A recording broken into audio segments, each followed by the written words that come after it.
قول لي يا نديم، ايه هي الجنحة اللي ممكن تؤدي إلى عقوبة الإعدام؟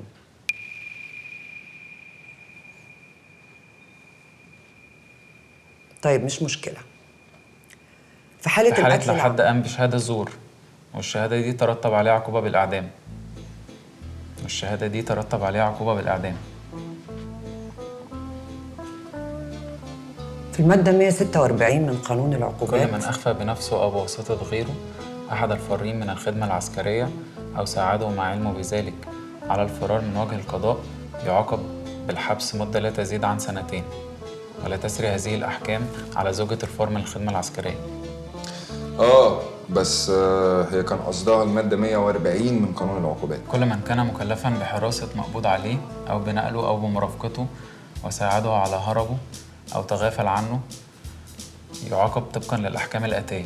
إذا كان المقبوض عليه محكوم عليه بالإعدام تكون العقوبة السجن المشدد، وإذا كان محكوم عليه بالسجن المشدد أو المؤبد أو متهم بجريمة عقوبتها الإعدام تكون العقوبة السجن، وفي الأحوال الأخرى الحبس. انت دفعة سنة كام يا نديم؟ 2016. للأسف احنا اللي طالبينهم أو اللي محتاجينهم يشتغلوا معانا دفعة 2015 فيما قبل. معلش.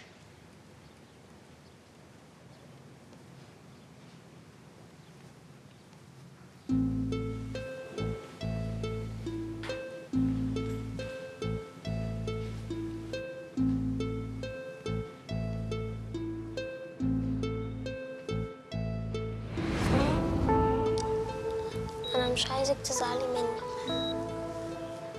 عارفة، أنا عملت لك البسبوسة اللي أنت بتحبيها، بس سبتها في البيت عشان تروحي معايا وناكلها مع بعض.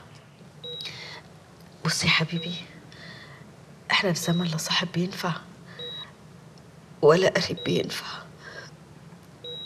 وانا عايزك تبقى. طب أنت بتعيطي ليه دلوقتي؟ عشان مش عارفة هتعمل ايه من بعدي.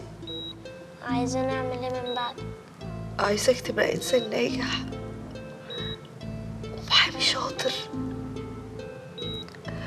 وتفتكرني. أنا محتاج الشغل ده، محتاج أتعلم وأبقى محامي شاطر. أول ما نبقى محتاجين محامين من دفعتك هخلي حد من المكتب يكلمك.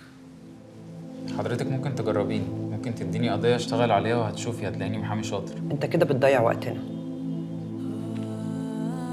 أنا كنت أول على دفعتي، ما تعينتش في الجامعة عشان أنا مش عادي، وأعتقد حضرتك مش هتشغليني عشان نفس السبب. أعتقد إن أنت ما قريتش الإعلان كويس، محتاج تبقى تقراه.